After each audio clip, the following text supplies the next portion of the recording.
unable to utter a syllable. Chapter 59. "My dear Lizzie, where can you have been walking to?" was a question which Elizabeth received from Jane as soon as she entered the room, and from all the others when they sat down to table. She had only to say in reply that they had wandered about till she was beyond her own knowledge. She colored as she spoke, but neither that, nor anything else, awakened a suspicion of the truth. The evening passed quietly, unmarked by anything extraordinary. The acknowledged lovers talked and laughed, the unacknowledged were silent. Darcy was not of a disposition in which happiness overflows in mirth, and Elizabeth, agitated and confused, rather knew that she was happy than felt herself to be so, for, besides the immediate embarrassment, there were other evils before her. She anticipated what would be felt in the family when her situation became known. She was aware that no one liked him but Jane, and even feared that with the others it was a dislike which not all his fortune and consequence might do away. At night, she opened her heart to Jane. Though suspicion was very far from Miss Bennet's general habits, she was absolutely incredulous here. "You are joking, Lizzie. This cannot be. Engaged to Mr. Darcy? No, no, you shall not deceive me, I know it to be impossible. This is a wretched beginning, indeed. My sole dependence was on you, and I am sure nobody else will believe me, if you do not. Yet, indeed, I am in earnest. I speak nothing but the truth. He still loves me, and we are engaged." Jane looked at her doubtingly. "Oh, Lizzie! It cannot be. I know how much you dislike him. You know nothing of the matter. That is all to be forgot. Perhaps I did not always love him so well as I do now, but in such cases as these a good memory is unpardonable. This is the last time I shall ever remember it myself." Miss Bennet still looked all amazement. Elizabeth again, and more seriously, assured her of its truth. "Good heaven! Can it be really so? Yet now I must believe you," cried Jane. "My dear, dear Lizzie, I do congratulate you, but are you certain, forgive the question, are you quite certain that you can be happy with him?" "There can be no doubt of that. It is settled between us already that we are to be the happiest couple in the world. But are you pleased, Jane? Shall you like to have such a brother?" "Very, very much. Nothing could give either Bingley or myself more delight. But we considered it, we talked of it as impossible." "And do you really love him quite well enough?" "Oh, Lizzie! Do anything rather than marry without affection. Are you quite sure that you feel what you ought to do?" "Oh, yes. You will only think I feel more than I ought to do when I tell you all." "What do you mean?" "Why, I must confess that I love him better than I do Bingley. I am afraid you will be angry. My dearest sister, now be serious.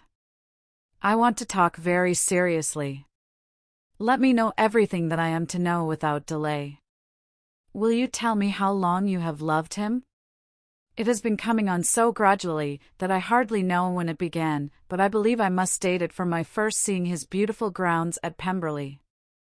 Another entreaty that she would be serious, however, produced the desired effect, and she soon satisfied Jane by her solemn assurances of attachment.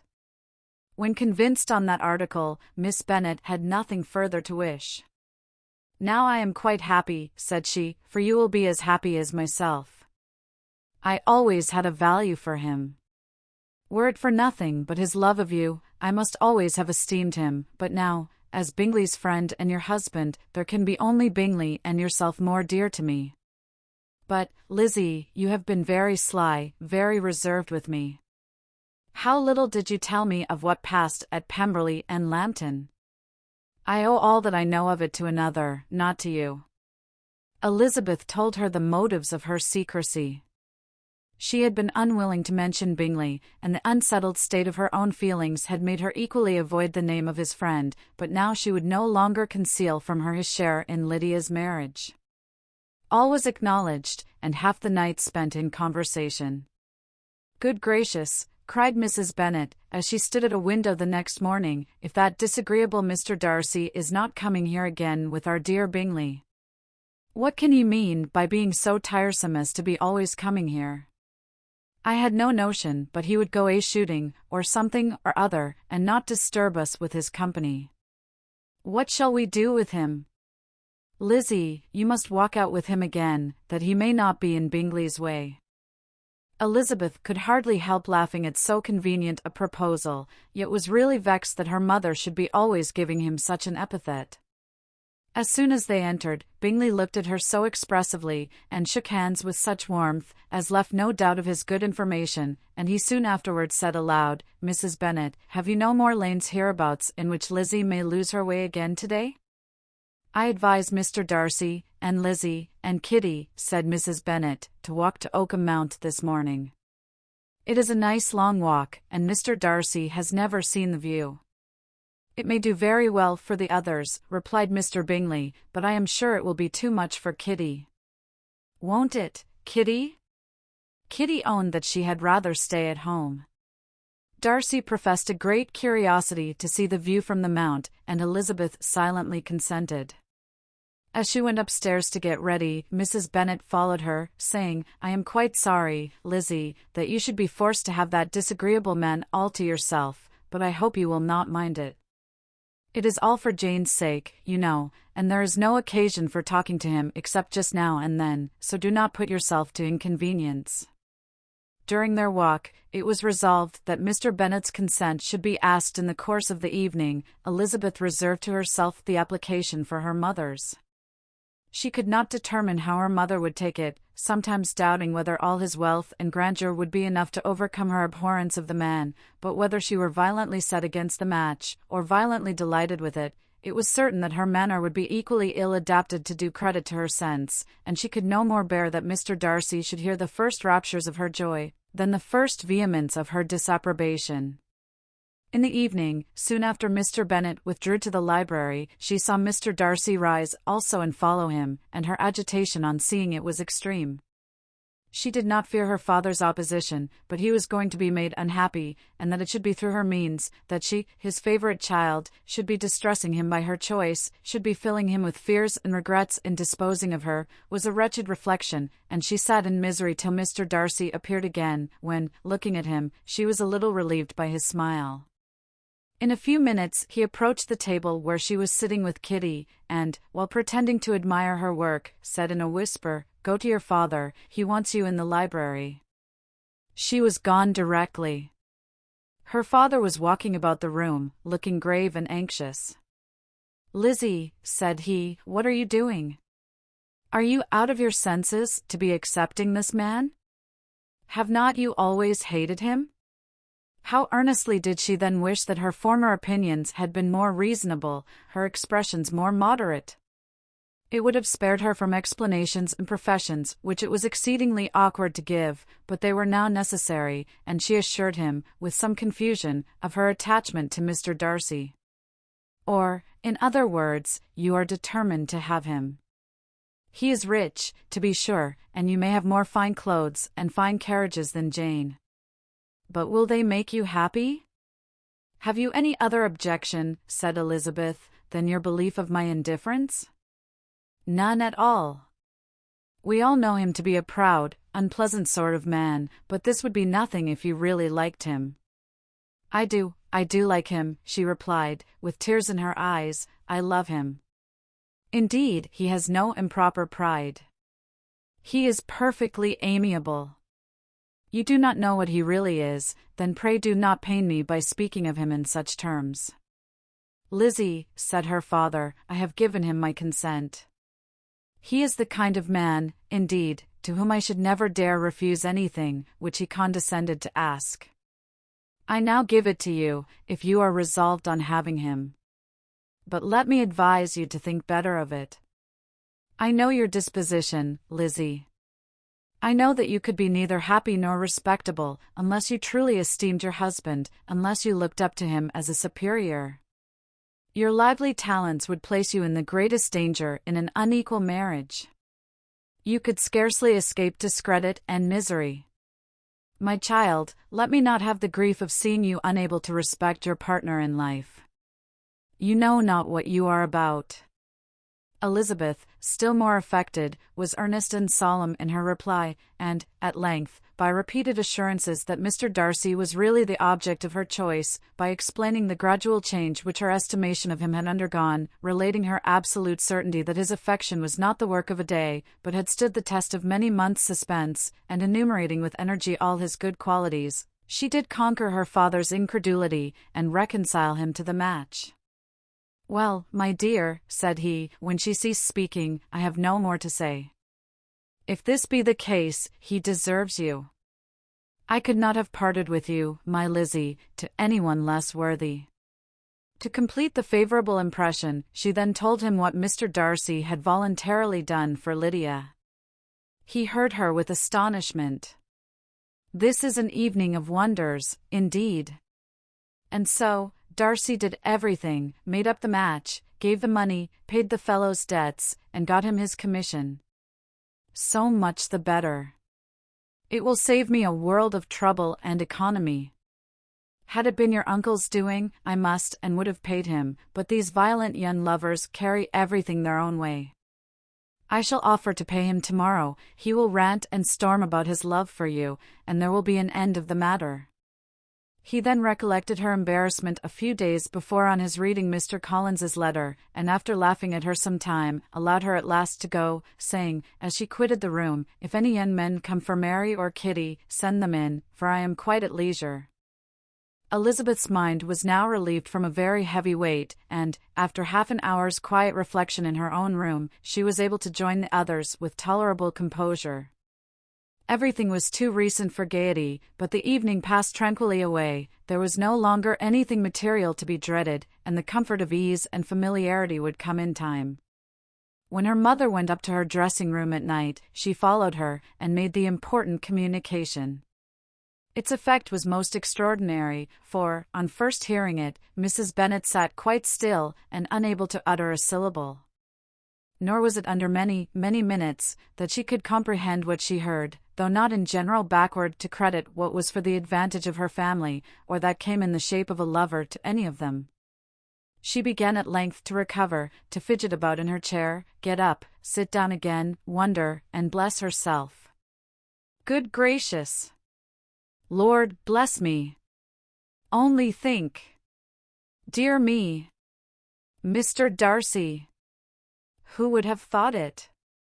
And is it really true? Oh, my sweetest Lizzie! How rich and how great you will be! What pin money, what jewels, what carriages you will have! Jane's is nothing to it, nothing at all. I am so pleased, so happy. Such a charming man. So handsome. So tall. Oh, my dear Lizzie! Pray apologize for my having disliked him so much before. I hope he will overlook it.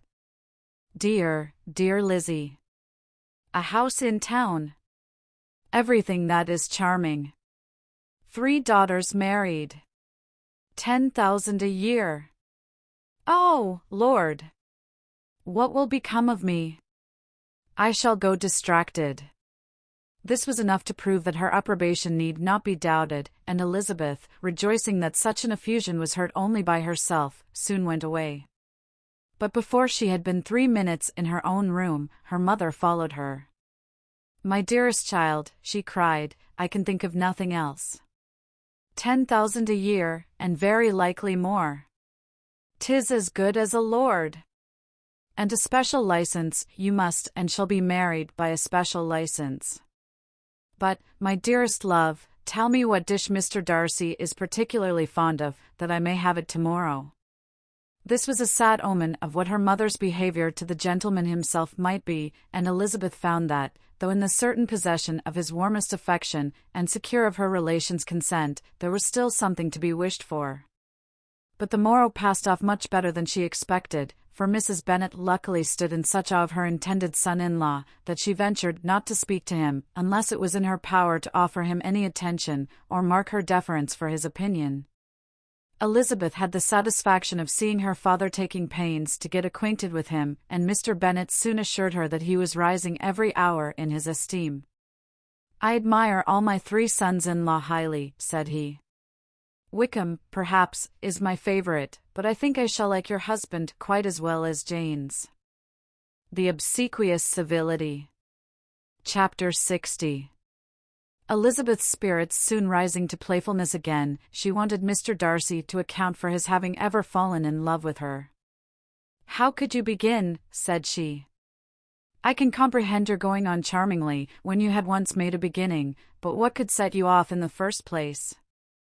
I cannot fix on the hour, or the spot, or the look, or the words, which laid the foundation. It is too long ago. I was in the middle before I knew that I had begun.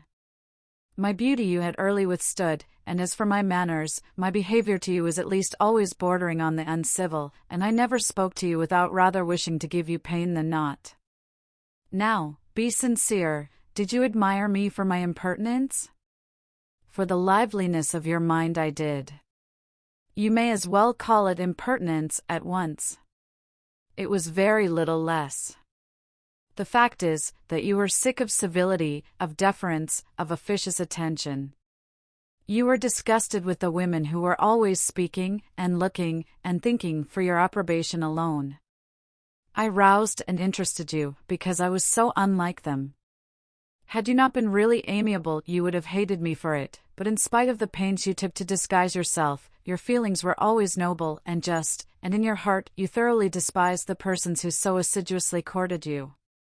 There, I have saved you the trouble of accounting for it, and really, all things considered, I begin to think it perfectly reasonable. To be sure you know no actual good of me, but nobody thinks of that when they fall in love. Was there no good in your affectionate behavior to Jane, while she was ill at Netherfield? Dearest Jane! Who could have done less for her? But make a virtue of it by all means. My good qualities are under your protection, and you are to exaggerate them as much as possible, and, in return, it belongs to me to find occasions for teasing and quarreling with you as often as may be, and I shall begin directly, by asking you what made you so unwilling to come to the point at last? What made you so shy of me, when you first called, and afterwards dined here? Why, especially, when you called, did you look as if you did not care about me? Because you were grave and silent, and gave me no encouragement. But I was embarrassed. And so was I. You might have talked to me more when you came to dinner. A man who had felt less might. How unlucky that you should have a reasonable answer to give, and that I should be so reasonable as to admit it. But I wonder how long you would have gone on, if you had been left to yourself. I wonder when you would have spoken if I had not asked you. My resolution of thanking you for your kindness to Lydia had certainly great effect. Too much, I am afraid, for what becomes of the moral, if our comfort springs from a breach of promise, for I ought not to have mentioned the subject. This will never do. You need not distress yourself. The moral will be perfectly fair. Lady Catherine's unjustifiable endeavours to separate us were the means of removing all my doubts. I am not indebted for my present happiness to your eager desire of expressing your gratitude. I was not in a humour to wait for an opening of yours. My aunt's intelligence had given me hope, and I was determined at once to know everything. Lady Catherine has been of infinite use, which ought to make her happy, for she loves to be of use. But tell me, what did you come down to Netherfield for? Was it merely to ride to Longbourn and be embarrassed? Or had you intended any more serious consequences? My real purpose was to see you, and to judge, if I could, whether I might ever hope to make you love me. My avowed one, or what I avowed to myself, was to see whether your sister was still partial to Bingley, and if she were, to make the confession to him which I have since made. Shall you ever have courage to announce to Lady Catherine what is to befall her? I am more likely to want time than courage, Elizabeth. But it ought to be done, and if you will give me a sheet of paper it shall be done directly. And if I had not a letter to write myself, I might sit by you, and admire the evenness of your writing, as another young lady once did. But I have an aunt, too, who must not be longer neglected. From an unwillingness to confess how much her intimacy with Mr. Darcy had been overrated, Elizabeth had never yet answered Mrs. Gardiner's long letter, but now, having that to communicate which she knew would be most welcome, she was almost ashamed to find that her uncle and aunt had already lost 3 days of happiness, and immediately wrote as follows.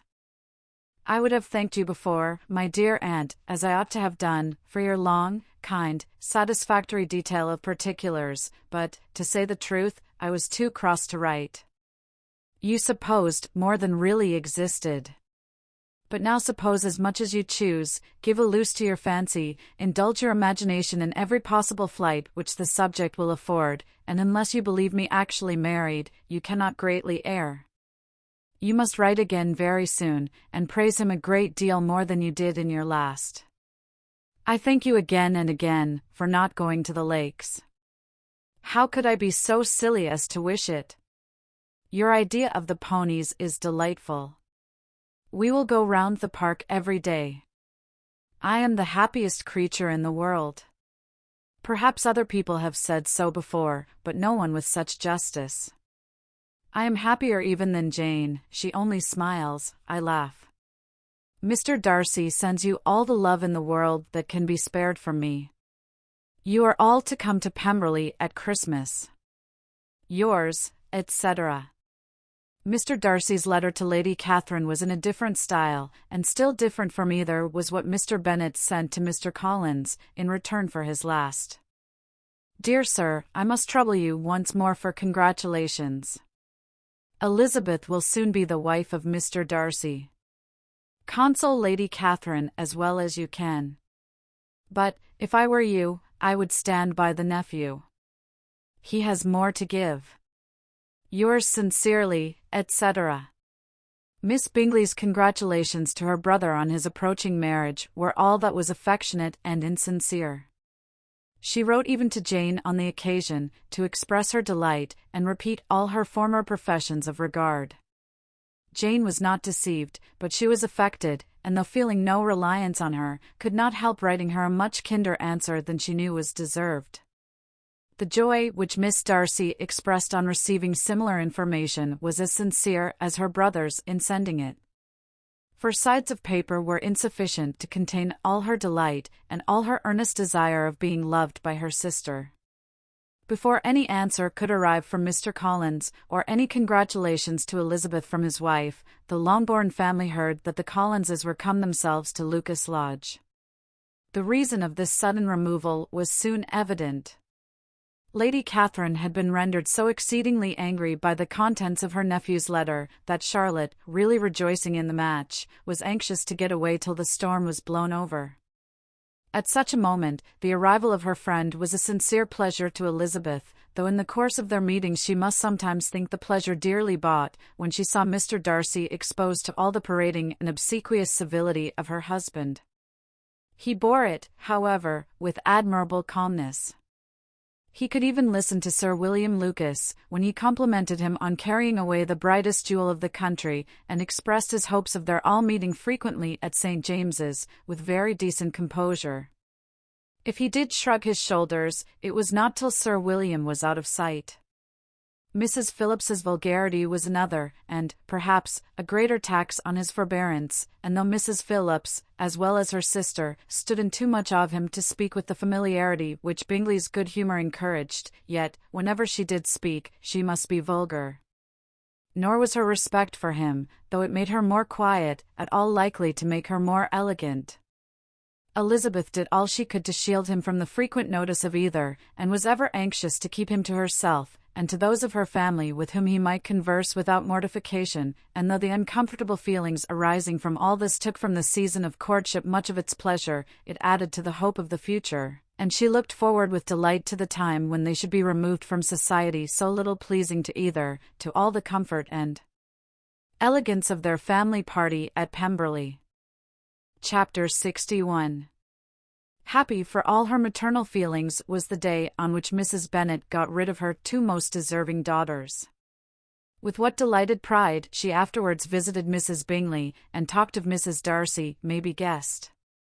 I wish I could say, for the sake of her family, that the accomplishment of her earnest desire and the establishment of so many of her children produced so happy an effect as to make her a sensible, amiable, well-informed woman for the rest of her life, though, perhaps, it was lucky for her husband, who might not have relished domestic felicity in so unusual a form, that she still was occasionally nervous and invariably silly.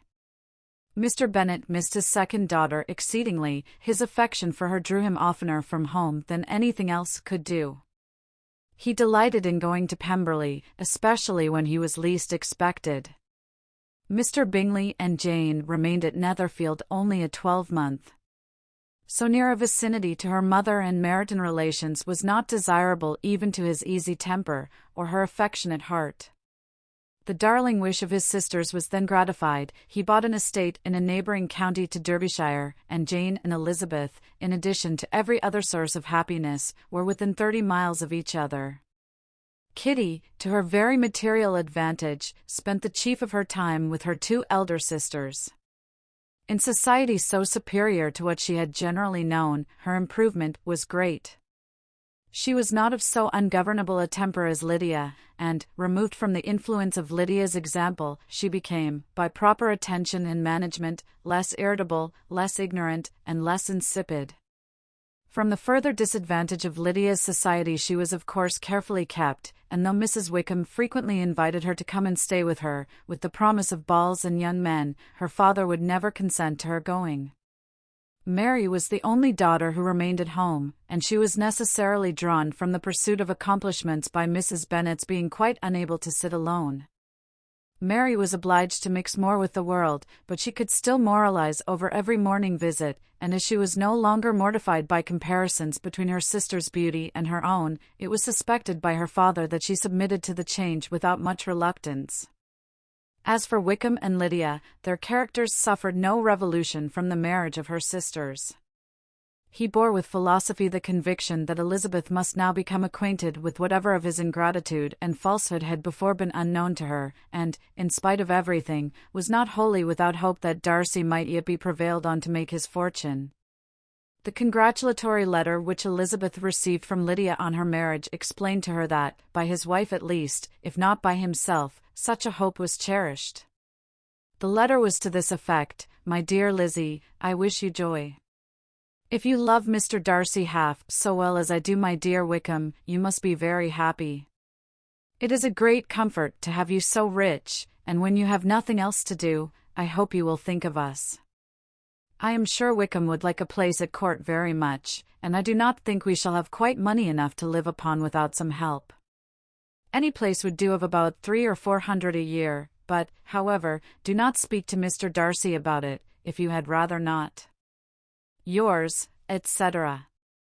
As it happened that Elizabeth had much rather not, she endeavoured in her answer to put an end to every entreaty and expectation of the kind.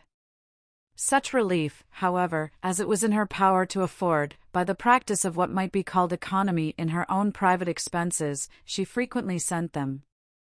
It had always been evident to her that such an income as theirs, under the direction of 2 persons so extravagant in their wants, and heedless of the future, must be very insufficient to their support, and whenever they changed their quarters, either Jane or herself were sure of being applied to for some little assistance towards discharging their bills.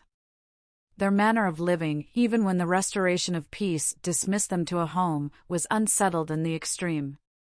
They were always moving from place to place in quest of a cheap situation, and always spending more than they ought. His affection for her soon sunk into indifference, hers lasted a little longer, and, in spite of her youth and her manners, she retained all the claims to reputation which her marriage had given her. Though Darcy could never receive him at Pemberley, yet, for Elizabeth's sake, he assisted him further in his profession. Lydia was occasionally a visitor there, when her husband was gone to enjoy himself in London or Bath, and with the Bingleys they both of them frequently stayed so long, that even Bingley's good humour was overcome, and he proceeded so far as to talk of giving them a hint to be gone. Miss Bingley was very deeply mortified by Darcy's marriage, but as she thought it advisable to retain the right of visiting at Pemberley, she dropped all her resentment, was fonder than ever of Georgiana, almost as attentive to Darcy as heretofore, and paid off every arrear of civility to Elizabeth. Pemberley was now Georgiana's home, and the attachment of the sisters was exactly what Darcy had hoped to see. They were able to love each other, even as well as they intended. Georgiana had the highest opinion in the world of Elizabeth, though at first she often listened with an astonishment bordering on alarm at her lively, sportive manner of talking to her brother.